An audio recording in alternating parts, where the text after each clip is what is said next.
Swayam Prabha. Digital India. Educated India.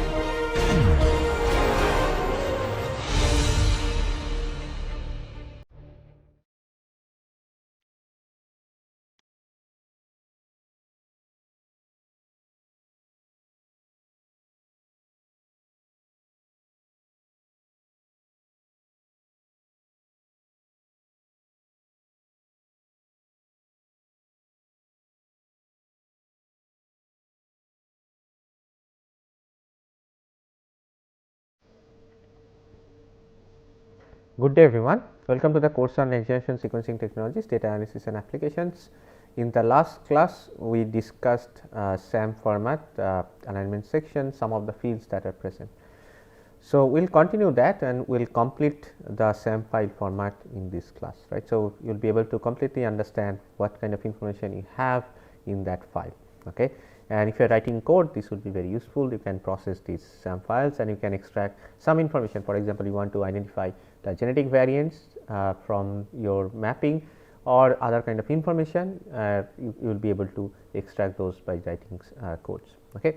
So, this is the topic that we will be covering today. We will discuss the alignment section, what kind of information you have in the alignment section.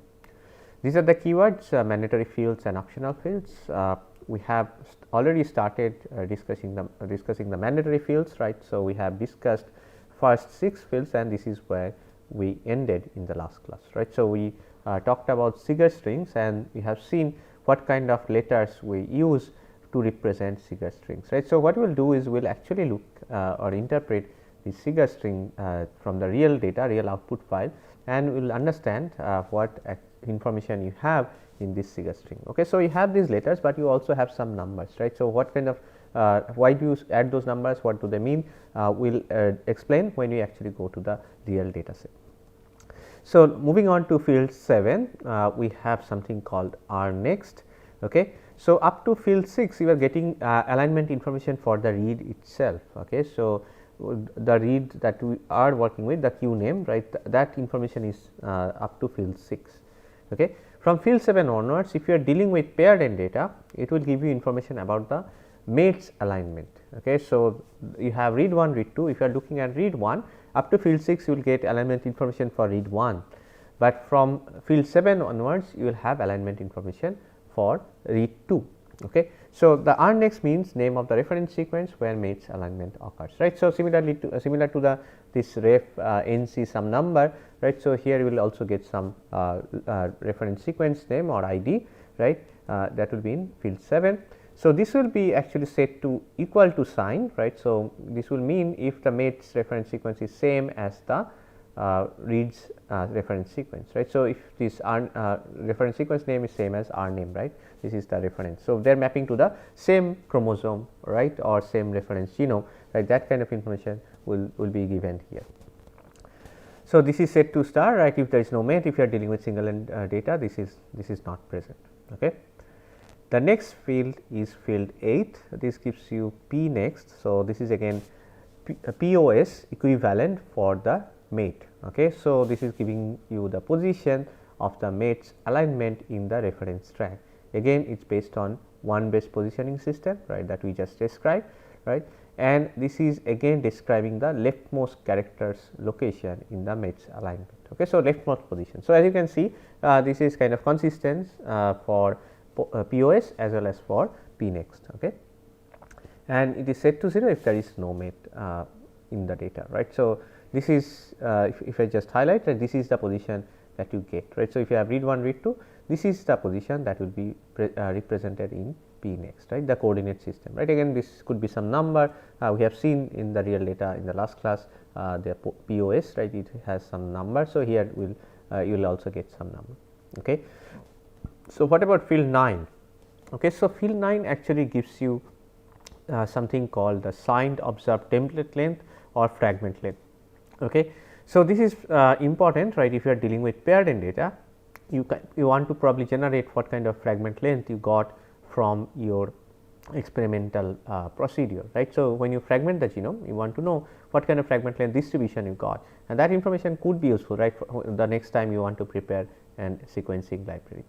right. So, here you get this template length or fragment length. So, you are dealing with paired end data, you have these fragments, these reads coming from both ends, right, and we want to calculate what is the fragment length that actually generated these two reads, read 1 and read 2. Okay. So, this is given in T len, right. So, this absolute value of T len is actually n minus start plus 1, right. So, that is very simple, right. If you have this end here, the mapping ends here, right, on the right.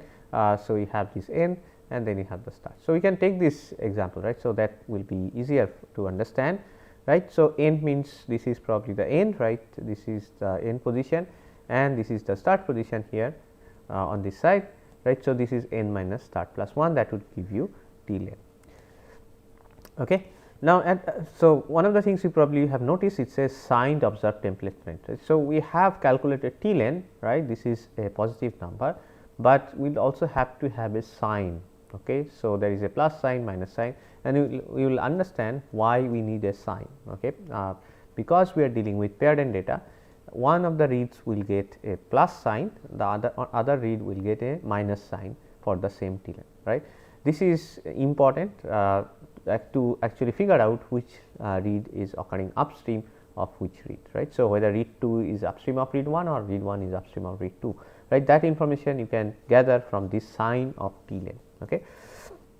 All right. So, as I said, right, in case of if you have this situation, right, so you have this absolute value of T len, right. So, this actually how do you calculate from this P next and POS, right. So, if you are looking at, let us say, read 1 alignment, you want to calculate the fragment length. So, how do you go about it?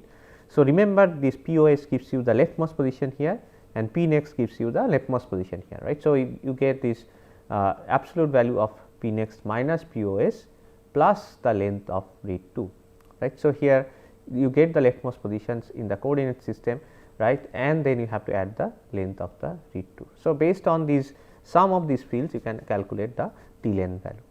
Okay. So, in case this is interchange, right, you have this read 2 upstream of read 1, this then it will be replaced by length read 1. Okay. So, this part remains the same, absolute P next minus POS plus length of read 1. Now, in case of Illumina, you are working with let us say read 1, read 2 data which are of same length, then it does not matter, you can use read 1, read 2, but also be careful, right. If you are working with stream data, the length of read 1 and read 2 may not be same, right. So, in that case you have to again check carefully. Now, what about sign? How we actually give the sign? So, sign is very simple. So, you give positive sign for leftmost segment. So, if read 1 is upstream of read 2, right, this is the leftmost segment. So, you get positive sign. For the rightmost segment, the read 2 is downstream, then the read 2 will get the negative sign. The T len value, the absolute value remains the same, you simply will change the sign. Okay. So, this figure illustrates, right, how you generate this plus sign and minus sign. So, read 2 in this case is upstream of read 1. So, this is the leftmost segment. So, this gets positive sign for T len, right. So, if let us say T len is 300. So, for read 2 in the T len field you will have plus 300, right. So, or simply 300, you do not say plus 300. For read 1 in the T len field you will get minus 300, right. So, as we go into the real data, you will actually see you will be able to see these signs. Okay. All right. So, this value is actually valid only for paired end data, right. So, if you are dealing with single end data or unmapped pair, you cannot generate this fragment length, right, because you do not know the fragment length. You just, if you are dealing with just sequence data from one end, so the value is set to 0. Okay. So, the final two fields actually field 10 and field 11, right. So, field 10 is actually very simple, this is the segment or read sequence. Okay. So, the read that you are working with is your read sequence. Okay. Again, going back to the first part, right, when I mentioned, right, everything is given with respect to the forward reference strand. So, if a read is mapping to the reverse strand, right, you will get the reverse complement sequence in this field, right. So, SEQ will give you the reverse complement sequence. Okay. So, this you need to keep in mind. Okay. Now, if the sequence is not stored, then you get set to, this is set to star. And the final field, right. So, this is the quality score, again this is same as the Fred score that we get from the FASTQ file. Okay. So, this is an ASCII encoded simply copied from this FASTQ file, right, and this is in FRET plus 33 encoding, right. The new Illumina data, for older Illumina data it will be FRET plus 64, okay, and this is set to star if the quality score is not stored. So, sometimes you may not want the sequence or the quality score in this SAM file, right, because that is simply just increase the size of the file, and this information is already present in the FASTQ file, right. So, may not require these fields. Okay. So, just to summarize the compulsory fields that we have discussed so far. Okay. These are the just a brief summary what you will get, right. So, you have Q name, which is a string, right. This is a name for the read. You have flag, this is an integer number, right. So, you can expect some number, right. We have seen this is a sum of the applicable flags. You have something called R name, which is again a string. This is the reference name, right, reference sequence name. It could be genome or chromosome number, ID, name, right. Then you have the fourth field, which is the POS, right. This is an integer, right, and again we are following this one based positioning system, and this is the leftmost position, right. We have discussed again. The fifth field is map Q. This is the mapping quality. This gives you probability of error in the alignment, right.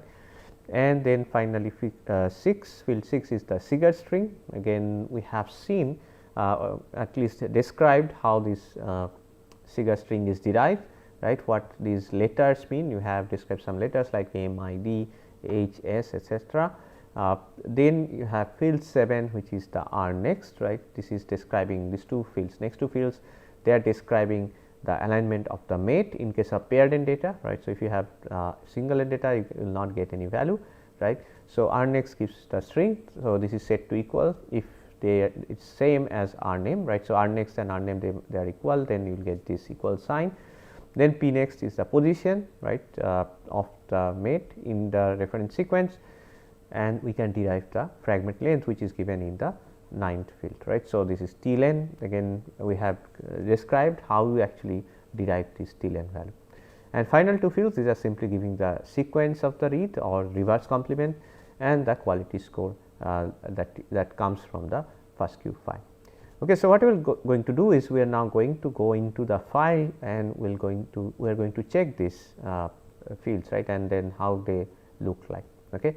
So, let us do that, and then beyond that we will discuss the optional fields that are there and what kind of information you get from the optional fields. Okay. So, let us now go to the terminal into that file. Okay. So, here is the file again, right. So, we have come back to this output file, the output.sam, and we have described already up to this point, right. So, this field here 44, this number that you see is describing the mapping quality, right. The next one, as I mentioned, the field here is the Seeger string. Okay. So, you can see these 65M, 65M, and then you have 125M, etc., and sometimes you will see these 2S, 123M, etc. So, as we have described some of these letters, right, M, I, H. So, M means match. So, match means there is a read, right, there is no insertion or deletion, there is a base for every base in the read. So, what do we indicate by these numbers 65 or 125? Okay. So, 65 means you have 65 base match. Okay. This could be match or mismatch, again we do not count that here, we cannot get that information here. Okay. So, 65M, that is good because we have like the full alignment for this read that we have, right. So, this information tells us, okay, the full read has been aligned against the reference sequence. 125M means we have 125 bases in the read sequence that has aligned against the reference sequence, and there is no insertion or deletion. Okay. And these are ideal scenarios, right. So, if you have very good quality data, most of these will be M's, right, you will not see anything else most of the time. But then here you have these 2S 123M. So, what is this S? So, S stands for soft clipping, right. So, soft clipping means these bases were clipped from alignment. So, they were not aligned, okay, but they are present in the read sequence in the SAM file. Okay. In the read sequence they are retained. Okay. So, what this means now, these numbers 2S 123M. So, 2S means first two bases, right. So, we start, right, first two bases were soft clipped. they are not used for alignment, and then followed by we have 123 base match. Okay. So, this Siga string actually signifies that.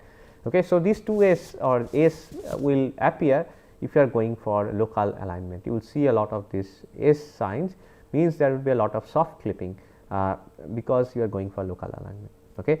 So, you can continue, right, and again you can interpret this one S 124 M. It means we have first base soft clip, then the next 124 bases have been aligned. Okay. So, I think this is clear now. So, let us look at a bit more complicated examples, right. So, here for example, you have this 46 M, right. You can see I am highlighting with my pointer. So, we have 46 M 1 I 78 M. Okay. What does this mean? It means first 46 bases are matching perfectly with the reference, then you have one insertion, okay, and then you have 78 bases matching again. Okay. So, you have insertion in between, and on one side you have 46 matches and on the other side you have 78 matches. Okay. This is what this Siga tells us. Okay. And similarly, you can actually search a bit more and you can see a more complicated scenarios. For example, here again this is slightly more complex one. Here you see 113 M 2 I 1 M 9 S. Okay. So, again following the same kind of explanation. So, 113 M means 113 base match, then you have 2 insertions, then again we have 1 match and 9 bases soft clipped. Okay. So, what you see this towards the end of this read, you have this insertion, 1 match and then 9 soft clip, means this quality of alignment probably has dropped a bit. So, you would have to actually check very carefully the alignment here and probably want to discard this last part, right. So, whether this alignment actually has worked or not. These 2 insertions, they may not be real insertions because you have this 9 soft clip, means these are not matching. So, program could not find any match. So, it is removing them, right. So, you would have to be a bit careful when you are dealing with this read alignment. Okay. So, maybe we can search for another example. I will search so that I can show you, right, how this will look like. Let us search. I think we will see if we can find some D. Okay. So, here are some nice examples, nice complicated ones. Okay. So, here you see, right, you have 26 M 2 D 50 M 49 S. Okay. So, this contains a lot of these different signs, right. So, 26 M means first 26 bases they are matching, then you have 2 D means 2 base deleted, right. So, these are present in reference, but not present in the read. Then you have 50 M, right. So, 50 bases matching again, then you have 49 S, 49 bases soft clipped. Okay. Now, this 49 S should ring a bell, right. This is a huge number of bases that have been soft clipped. So, maybe this read is there is some issue with this mapping here. Okay. Similarly, the next one also is quite complex, right. 35 base 28 M 2 D 62 M. Okay. So, 35 bases soft clipped, 28 matches, 2 deletions, 62 matches. Okay. And so on, right. So, you can probably find a lot more examples. So, here is a nice example again. You have 120 M, right, 2 D 1 M 4 S, right. So, you will see like most of the cases, most of the situations you will have these only M. So, that is good, you do not have to interpret anything, but the reads that have that contain insertions or deletions, you can identify them very quickly using those Siga strings, right. So, if you have Siga strings I or D, you can say okay, these are the reads that contain deletion or insertion, right. So, this is quite helpful if you are trying to working with indels only, or maybe you want to filter out indels, you are not interested in indels. In that case you can use this information. Now, here I will point you towards some data here, right. You can see these 2 lines, right, these are part of the same fragment, right, and some of them are given as star 0 0 means there is no alignment, right. So, star means there is no position, there is no sequence, right, name. So, it could not map these reads to the reference sequence. Okay. So, now this Siga string is clear. The next field is the reference name for the mate. Okay. This is the R next, right. So, this is set to equal means the reference is same, right. So, it is mapping to the same chromosome. So, that is why this equal sign. Okay. Instead of writing this again, you have the equal sign. Then followed by you have this position P next, right. So, this is comparable to POS, right. So, you can see these two reads here, again these are paired end data, okay. And you can see these are actually mapping to the same positions, right. So, here is the position of the mate 2, okay, of this read. So, the other mate, so this is the position. We can take some other examples. For example, we can go down here, right. For example, we can take this one, let us say this is a, we have 125 M matches, right. So, again this equal signs for most of these, right, meaning they are mapping to the same reference sequence, the mate is mapping to the same reference sequence as the read. Then you have the positions given, right, of the mate where this is aligning, and then you have this T length. Okay. So, this is the fragment length. Okay. Now, for this one, this is negative, means this is occurring downstream, the mate is occurring upstream of this read. Okay. And for the mate here, right. So, as I said, the data is stored in pairs, right. So, you have read 1 read 2 data one after another. So, for the mate you can see this T length is positive, right. So, this one is the one that is occurring upstream, right, or occurring in the leftmost position, and this read here, right, this one, this mate is occurring downstream, this is the rightmost positions. Okay. So, hopefully these are clear. Now, these two fields, right, they are describing the mapping of the mate. The next field is the sequence, right. You simply get the sequence data here, right, this is what you see, and then you have the quality score as we go along, right. So, here is the quality score ASCII encoded, again simply taken from the reference, simply taken from the FASTQ file. Okay. All right. So, this actually is the end of the compulsory fields. Okay. Now, what you have after these are the optional fields, and you can probably see some of them here, right, very if you look carefully, these are actually describing the optional fields, this ASI, etc. Okay. So, we will now describe what these optional fields actually mean, and then we can again look at the data to better understand these fields. Okay. So, let us go back to the presentation and let us discuss these optional fields. Okay. So, going to the optional fields, right. So, all optional fields, they are given in this specific format. Okay. So, you have something called tag, you have type, then the value. Okay. So, what is tag? So, this is a 2 character string, right, and then type, this is a single letter usually, right. This defines the format of the value, right.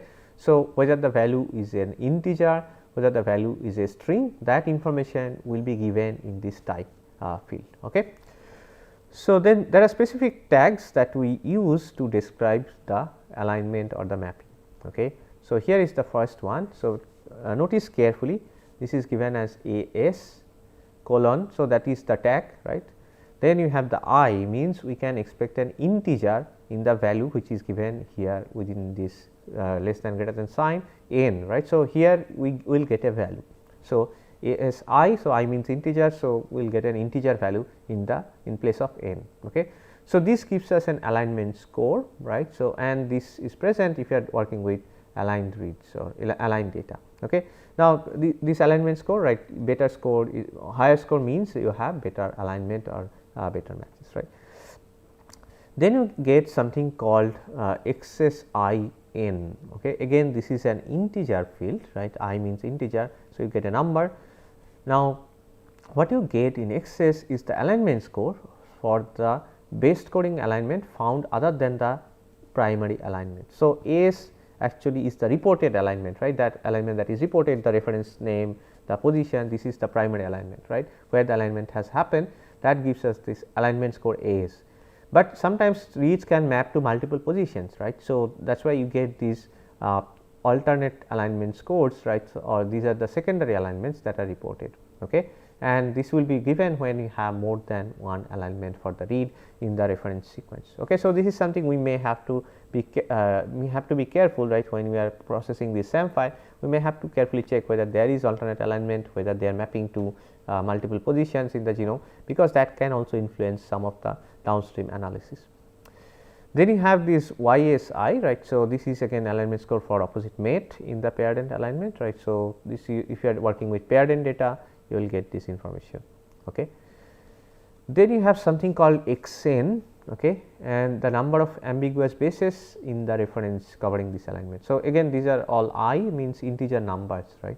So, if you have ambiguous bases in the reference that you want to know, right. So, because in those positions we will not be able to call any mutation or mismatches, right. So, this just simply gives us the number of ambiguous bases in the reference. Okay.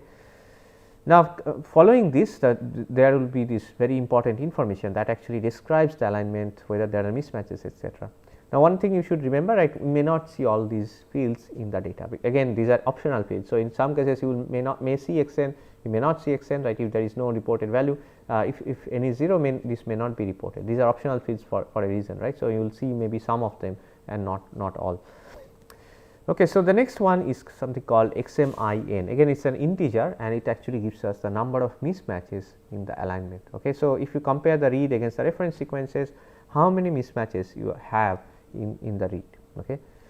Then you have something called XO and number of gaps that you get for both read and reference gaps in the alignment. Okay. So, this is simply describing the indels, number of indels that you have in the data, and this is also the number of gap extensions XGIN, right. So, again this is looking at both indels, right, and this is again will so taking XG and XO, that you will get an information about the indels in the data that you have. So, you can see like CIGAR will give you an indication whether you have indels, and this will give you the numbers, right, how many indels you probably have in the data. Then you have something called NMI. So, this is the edit distance. So, that is the minimal number of one nucleotide changes, right, whether it is insertion, deletion or substitution, that you need to do in the read sequence to get to the reference string. So, okay. So, it is kind of like a number of mismatches plus number of indels that gives you this edit distance, or simply how far the read is from the reference sequence, right. So, most of these cases this should be 0 because you do not have any mismatch or indel in the data. Okay. Again, we will go back to the SAM file and we will carefully look at how these numbers actually look like. Okay. Then you have something called YFZS. So, this is if there is some sort of filtering, it might indicate why read was filtered out, etc. You may not see this, right, if the read is present. Then you have something called MDZ. Okay, so, I should comment on this Z, right. So, you will Z, whenever you see Z in the second type field, right. So, this means there will be a string in the value. Okay, so, this S means string. So, you will see a string, right. So, this will be an alphanumeric. Okay. MDZS will be a string representation of the mismatched reference bases in the alignment. So, what are the changes that you see, right, that will be given in this MDZ. Okay. Finally, you have something called YTZ value, right. So, again this is a string, you will see some of these options. So, only one of these, right. So, you can have UU, right. This read is not part of a pair. If you are dealing with single end data, this will be happening. If you have CP value, right, the read was part of a pair and then they aligned concordantly. So, this is referring to concordant mapping, right. We described what is concordant mapping, and most reads will show concordant mapping. If you see YTZ DP, means this is a discordant mapping, right, and perhaps we want to look at those data carefully, and if there is any indication of structural variation or gene fusion, etc., those will be found with this discordant mapping. Then you have UP value, right. So, the read was part of a pair, but the pair failed to align concordantly or discordantly, right. So, this is something that again means you have single mapping, right. So, only one of them aligned. So, they did not map as a pair. All right. So, just to final illustration, right. So, this is the Q name that you will get. Then you have something called flag. This is a flag. This is the R name, right. Then you have this POS field. This is the map Q. This is the CIGAR. Then you have R next. This is P next. Then you have the TLEN. Okay. So, these are the part of the compulsory fields. You have sequence and quality, of course. These are also present in the data as part of compulsory fields.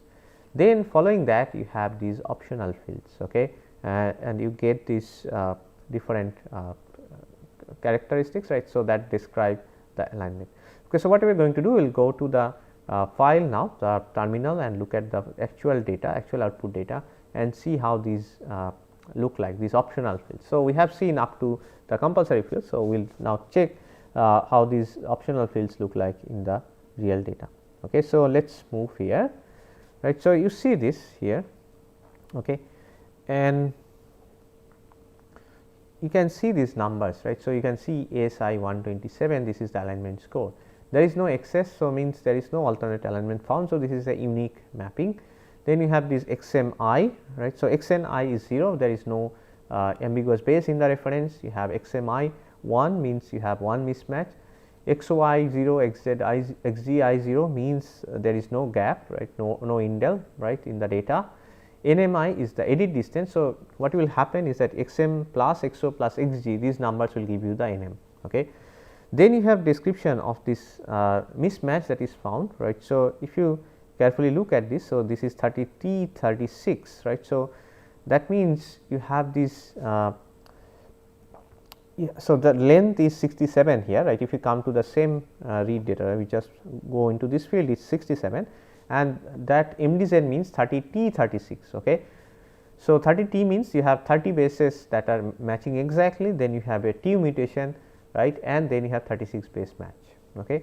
Then you have YSI, we have described what is YSI, and then we have this YTZ. This is again quite important. So, this MDZ, this NMI, these are actually the important optional fields that you often look at if you are processing these files ourselves. Okay. And YTZ CP means you have concordant mapping. Okay. So, we can actually also see some of some reads, maybe you will find this discordant mapping here, for example, here I see, right.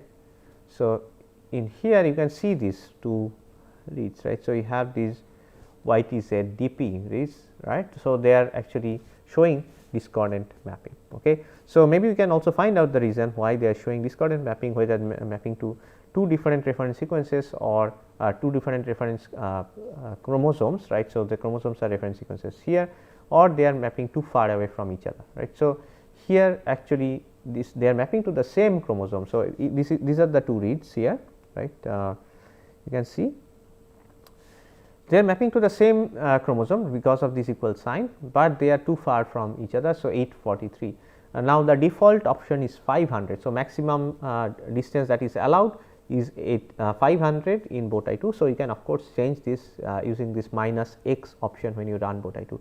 So, because this distance is too high according to the cutoff or threshold that is set in Botai2, it is calling these as discordant mapping. Okay. So, I think this is clear now, right. What are the information that we will get in these fields, and some of this information could be very useful. For example, in here for this read data, you can see you have again a quite elaborate information and multiple mutations that are present, and you will see this will translate into NMI or XMI equals to 6, right. So, NMI is just a sum of XMI, XOI and XGI, right. So, XMI 6 means there are 6 mismatches. Okay. And in some cases, for some reads you can see this excess field, right. So, you have this ASI, XSI, and in this case what you see is that alignment score and the alternate alignment score, they are actually same. Okay. And in these cases you would have to be careful, because this means they are mapping to repeat sequences, right, and the alignment score is exactly identical, right. So, that means they are showing probably exactly same alignment. It is not like one alignment is better than other, they are probably of similar number of mismatches, etc. All right, I think we can now conclude. So, what we have, so this is the reference we have seen, and to conclude we have actually seen that SAM file contains header section and alignment section.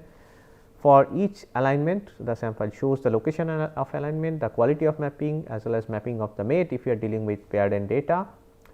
Each alignment line contains 11 mandatory fields, and there are also optional fields, and these optional fields are also quite important, right. They give out certain important information about the alignment, and these each alignment also report mismatches in one of the optional fields. So, this actually is important if you are trying to look for genetic variants, etc.